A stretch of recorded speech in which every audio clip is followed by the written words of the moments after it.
the words hung in the air of the opulent ballroom.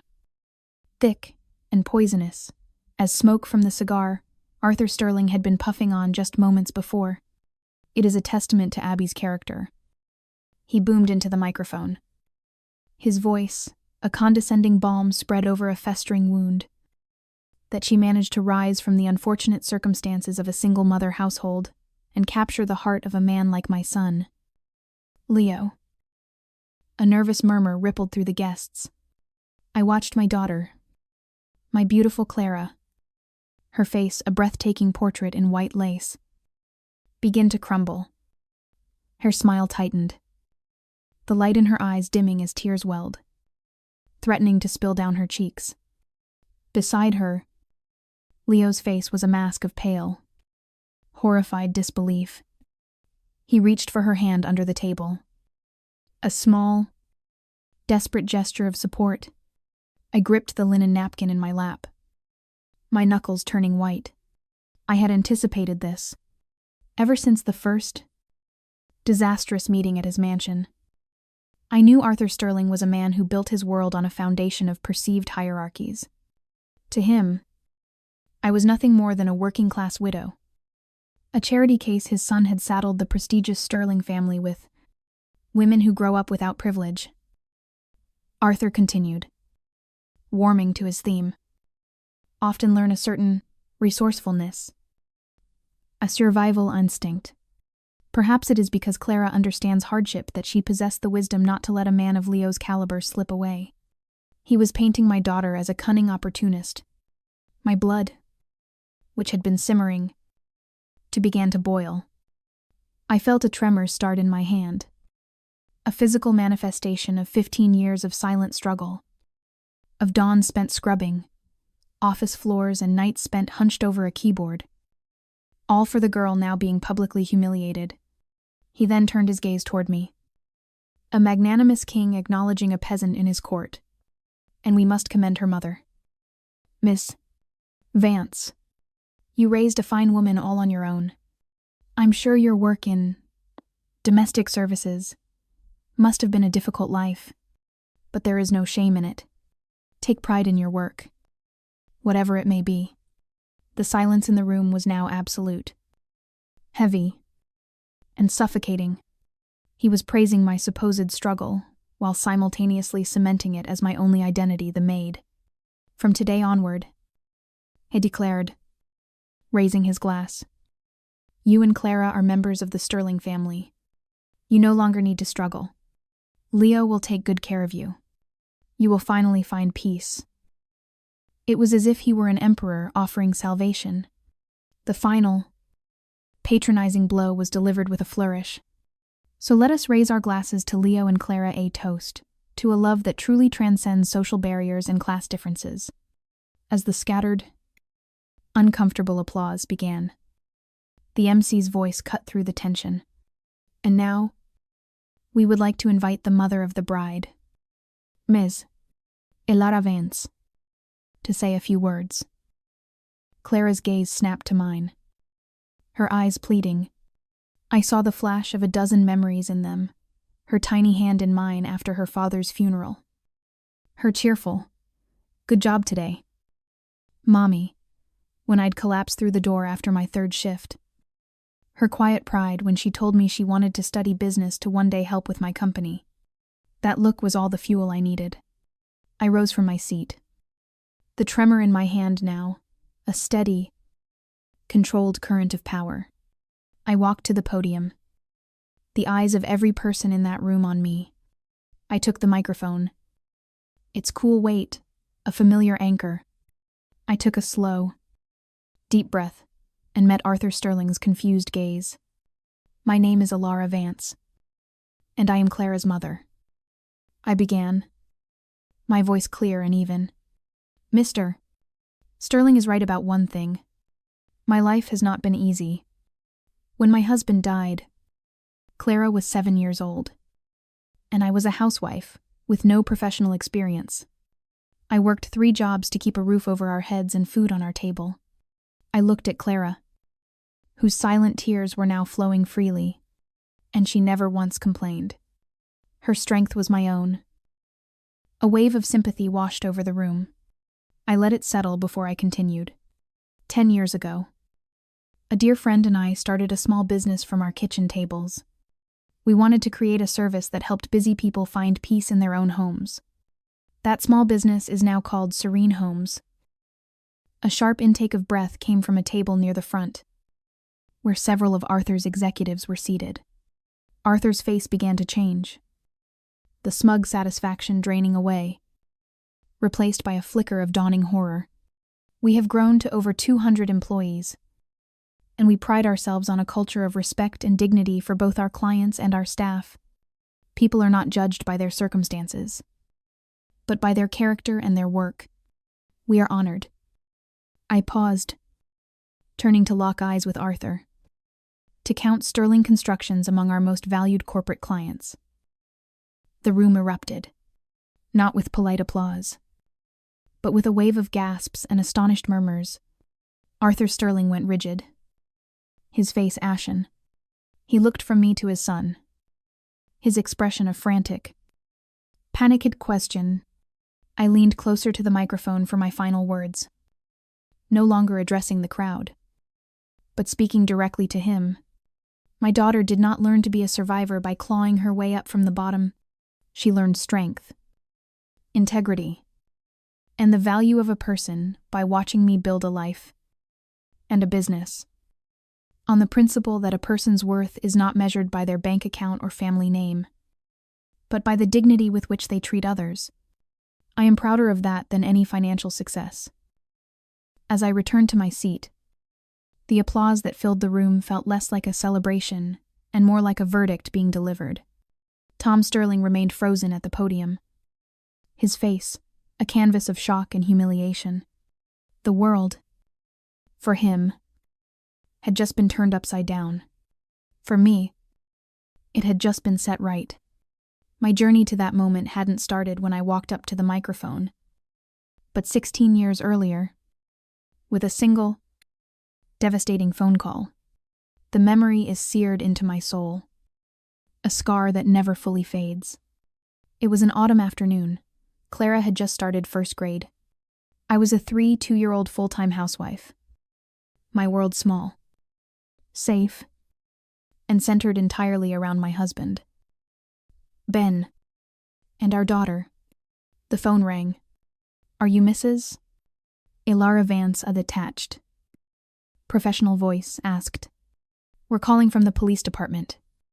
Ben had been in a head-on collision. He died instantly, in the space of 10 seconds. The tranquil life I knew was annihilated, replaced by a vortex of funeral arrangements, insurance claims, and bewildering bureaucracy. The reality of our financial situation hit me like a physical blow. Our life, so comfortably supported by Ben's income, was gone. There was life insurance. But after the mortgage and the terrifyingly vast expanse of Clara's future, her education, her health, her dreams, it was a pittance, a safety net full of holes. The final nail in the coffin of my despair came a few nights later. Clara, her small face etched with a confusion that broke my heart, crawled into my bed and whispered, "Mommy, when is Daddy coming home?" That was it. That was the moment my grief crystallized into a diamond-hard resolve. I would not let her lose anything else. I would build a fortress around her future with my bare hands if I had to. My first job was cleaning office buildings from 5 to 8 a.m., a ghost haunting the corridors before the city woke up. The pay was abysmal, but it meant I could be home before Clara even opened her eyes. During the day, I stocked shelves at a local supermarket. The mundane rhythm, a strange comfort. In the evenings, after Clara was asleep, I did data entry from our small kitchen table. My eyes burning from the screen's glare, I ran on 4 hours of sleep, fueled by caffeine and sheer will. There were days I felt my body would simply give out, a machine run past its breaking point. But then Clara would wrap her small arms around my neck when I got home and say, "Good job today, Mommy." And that was the fuel, the medicine, the only thing in the world that mattered. Our time together was precious and rationed. Every single night. No matter how exhausted I was, the 30 minutes before her bedtime were sacred. We'd talk about her day, her friends, what she learned, what she dreamed about. She seemed to understand, with an unnerving maturity for her age, that I was fighting a war for us. She became incredibly self-sufficient, getting herself ready in the morning and doing her homework without being asked. Her cheerful, "Welcome back, Mommy," was a beacon that erased the day's fatigue. This grueling rhythm continued for years. Then, when Clara was in middle school, a chance encounter changed everything. I ran into an old college classmate, Isabella, at a shopping mall. We hadn't seen each other in over a decade. After the initial joyful reunion, she asked the inevitable, casual question, "Are you married?" I told her about Ben. The way her face fell, the genuine empathy in her eyes as she bowed her head, made me feel truly seen for the first time in years. "I'm divorced," she confessed quietly, raising my son on my own. "It's brutal. Isn't it? That shared wound bonded us instantly." We talked for 2 hours in a cafe. Isabella was a freelance translator, but the income was unpredictable and a constant source of anxiety. A few days later, she called me, her voice buzzing with an idea that would become our lifeline. "What do you think about starting a home management service?" she asked. She had already done the research, the aging population, the rise of dual-income families, the time-starved modern world. The demand was undeniable. But can we really do it? I hesitated, my confidence worn thin by years of just surviving. "Elara," she said, her voice firm. "You're a professional at cleaning. We've both been running households single-handedly for years. We know exactly what our clients need because we've lived it.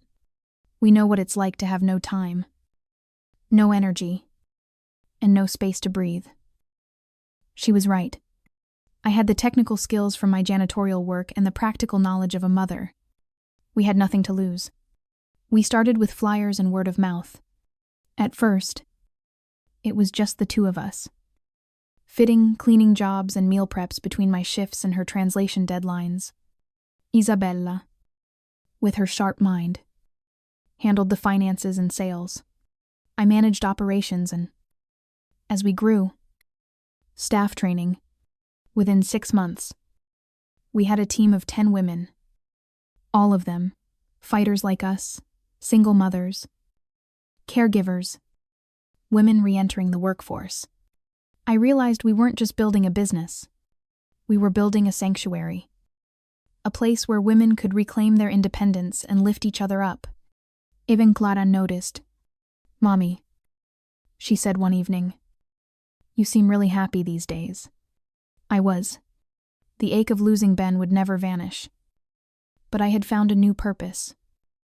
A life I was building. Not just enduring. After the reception, as the guests began to disperse, a pale and trembling Arthur Sterling approached me. The arrogance had been stripped from him, leaving behind a raw, twitching nerve of a man. "President Vance," he stammered, the title tasting foreign and bitter in his mouth. I want to sincerely apologize. What I said before, it was completely out of line. I had no idea." His apology was not for the insult, but for the ignorance. He wasn't sorry for what he believed, only for saying it to someone who, it turned out, had power, if possible, he continued, his voice dropping to a conspiratorial whisper. "I would be very interested in a chance to speak with you further. You see, our company is currently exploring an expansion into new service-oriented sectors. A partnership." He saw a business opportunity. That's all I was to him now, not a woman he had belittled, but an asset he had misidentified. I gave him a small, polite smile that didn't reach my eyes. "I appreciate the thought, Mr. Sterling. But from now on, let's simply enjoy our relationship as Clara and Leo's family. As for business, perhaps another time. I turned away before he could respond, leaving him standing amidst the debris of his own making. Just then, an impeccably dressed woman with sharp, intelligent eyes approached me. It was Eleanor Albright, a formidable venture capitalist whose photo I'd seen in business journals. She had been seated at a table with several local dignitaries. "Miss Mizzen, Vance," she said, extending a hand. That was one of the most powerful speeches I have ever had the privilege to witness. She gave a pointed look over her shoulder at Arthur. My fund was in the final stages of a 9-figure investment round with Sterling Constructions. After what I saw today, that deal is off the table. I do not invest in companies whose leadership is a fossil from a bygone era. My breath caught in my throat. This was more than just social fallout. This was a catastrophic financial blow. A guest's smartphone had recorded the entire speech, and by the time we were in the car, I could see notifications buzzing on Leo's phone. The video was already making the rounds among company employees. "Ms. Vance, Alara, I am so sorry," Leo said from the driver's seat, his voice thick with shame. "I never imagined he would do that. I've known from the beginning who you are. Clara told me everything. I respect you more than I can possibly say. It's not your fault." "Leo," I said, reaching forward to place a hand on his shoulder. "You are nothing like him." But as I looked at my daughter, who was quietly crying in the passenger seat, a cold knot of dread formed in my stomach. Her happiness was all that mattered, and it was now shackled to a man who saw her and her mother as lesser beings. The storm broke the following Monday. The video of Arthur's speech had become a symbol of everything the female employees at Sterling Constructions had silently endured for years. It was irrefutable proof of the toxic culture that festered at the very top. One by one, the company's most senior female project managers and department heads tendered their resignations. An internal letter, signed by over 100 employees, circulated, demanding a formal apology and a change in leadership. Arthur's response was to double down, in a company-wide memo. He decried the wave of emotionalism and cancel culture, threatening the firm's stability, refusing to take any personal responsibility. That was the final straw. The news of Eleanor Albright's fund formally withdrawing its investment became public, sending the company's stock into a nosedive.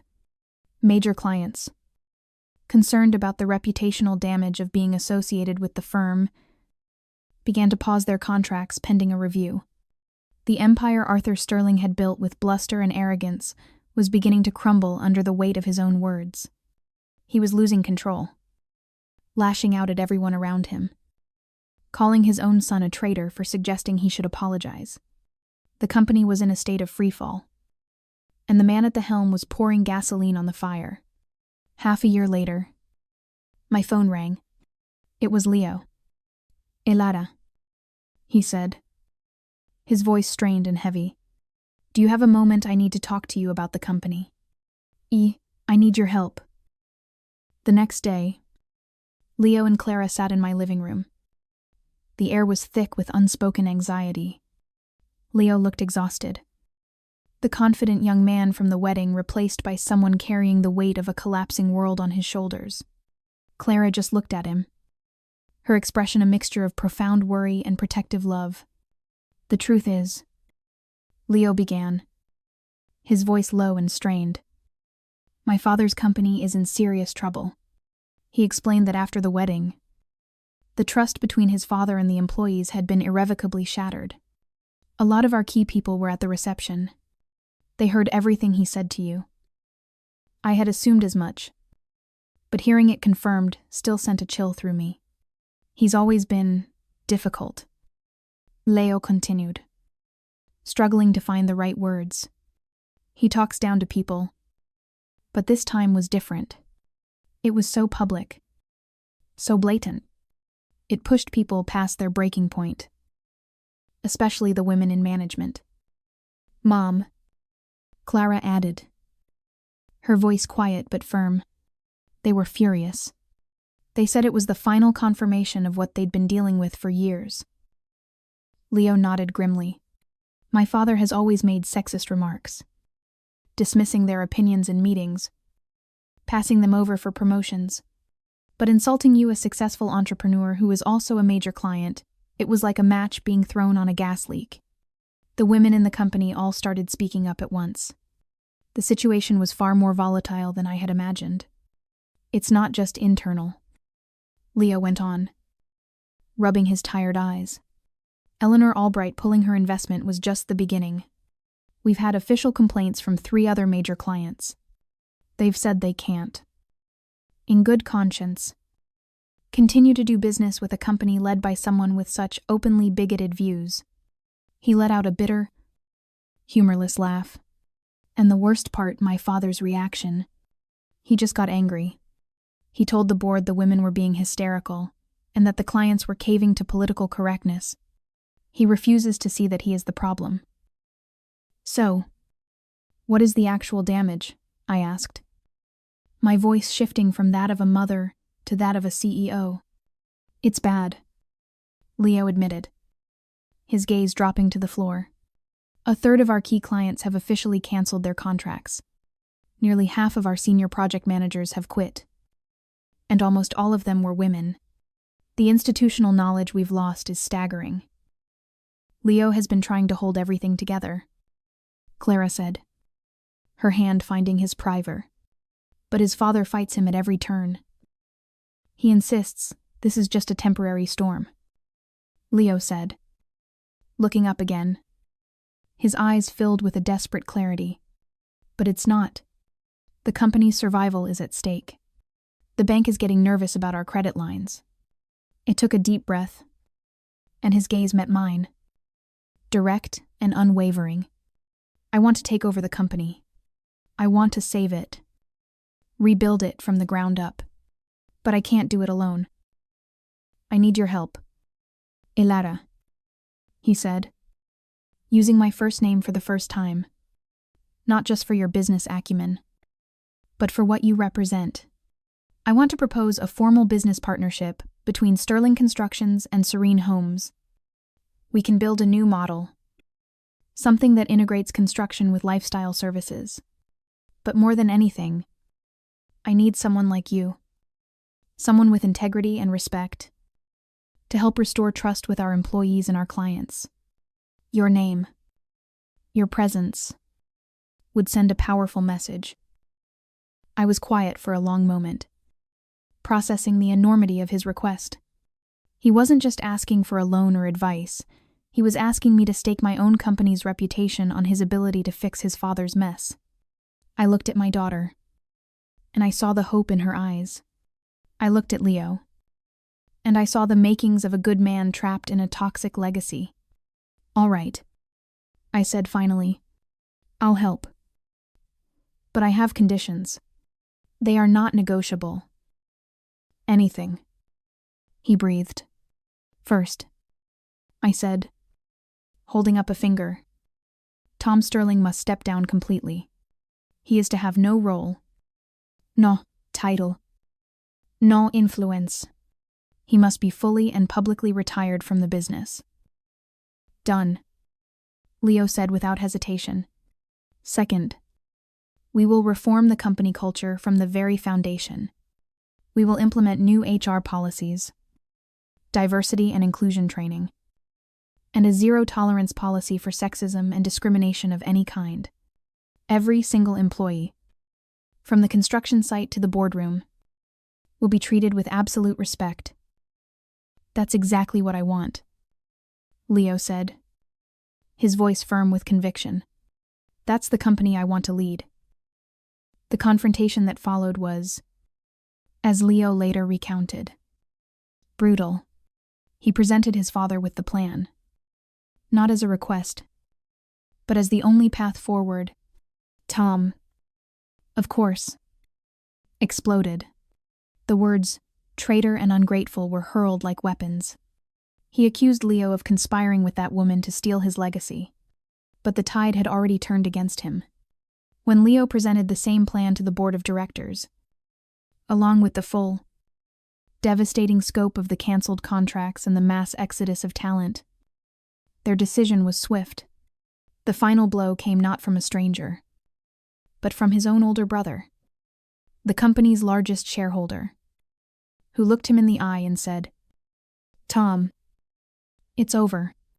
You're destroying the family's name. Resign." Cornered and abandoned by his own allies, Tom finally accepted the inevitable. He stepped down, citing health reasons in a sterile press release, and Leo was named interim CEO. Even then, Tom continued to mutter to anyone who would listen that it had all been a terrible mistake, a temporary hysteria that he would have ridden out. He never once admitted he was wrong. Over the next 3 months, we began the monumental task of rebuilding Sterling Constructions. It was an alliance forged in crisis, with Leo, Clara, and me working in near-constant collaboration. At first, the remaining employees were skeptical, wounded and wary of any top-down change. But gradually, trust began to take root. What proved to be a masterstroke was dispatching 3 of my most senior female managers from Serene Homes to lead the organizational reform workshops. Their competence, their empathy, and their unwavering professionalism were undeniable. They didn't just talk about a new culture, they embodied it. And people responded. Clara, now in her final year of university, threw herself into the project. Applying her business studies to the real world, she designed a new, transparent HR system focused on merit and mentorship, dismantling the old boys club that had defined the company for decades. Her fresh, modern perspective was a breath of fresh air that swept through the stale corridors of the company's outdated ways. 6 months later, Sterling Constructions was a different entity. Employee morale had soared. The clients who had paused their contracts returned, and new ones, attracted by the company's public commitment to a modern, inclusive culture, began to sign on. The ratio of women in leadership positions climbed to over 30%, and the firm started to be lauded in the industry as a model for corporate turnarounds. Tom Sterling completely receded from view. He no longer came to the office and was a ghost in his own legacy. Matt was officially confirmed as the permanent CEO. And under his leadership, the company wasn't just surviving, it was thriving in ways his father could never have imagined. One evening, Leo and Clara stopped by my house to give me an update. Thanks to our partnership, we achieved 150% revenue growth this quarter. Leo reported, a genuine, relaxed smile finally reaching his eyes. Employee turnover is the lowest it's been in a decade. And we're attracting top-tier talent again. And more female engineers than ever. Clara added, her face glowing with pride. They say the atmosphere on job sites is completely different now. Collaborative. Not combative. This is the result of your hard work. I told them, my heart swelling with a happiness so profound, it almost hurt. Both of you. We couldn't have done it without you. Elara, Leo said, his gratitude palpable. How are things with your father? I asked gently. They exchanged a look. We keep it. Minimal. Clara said, a few formal holiday meals a year. That's it. He still refuses to admit he was wrong. Leo confirmed with a sigh. He sees all this success and calls it a fluke. As a family, we'll do the bare minimum. But he will never be near the company again. I understood. Sometimes, the only way to preserve peace is to maintain a necessary distance. That sounds right. I said, you two just keep moving forward. On your own path. They reached for each other's hands. Their bond, a tangible thing, forged and strengthened in the fire they had walked through together. As I watched them leave, I looked out the window at the setting sun. People can change. But you can't force change on someone who refuses to see the need for it. Tom Sterling had paid the price for his own prejudice. But from his mistakes, Leo and Clara were building a better, kinder future. And I realized then that true worth isn't found in a title, or a prestigious family name, or the size of a bank account. It's found in the quiet dignity of a life lived with integrity. It's found in the respect you give and the respect you earn. And it's found in the strength to stand in your truth, even when the world tries to tell you you're not worthy. That, I believe, is the only value that truly lasts. If this story of finding strength in the face of disrespect resonated with you, and if you believe that a person's true value comes from within, please take a moment to like this video and subscribe to the channel. Share it with someone who might need a reminder of their own worth. And leave a comment below telling us about a time you had to stand up for yourself. Your stories give strength to us all.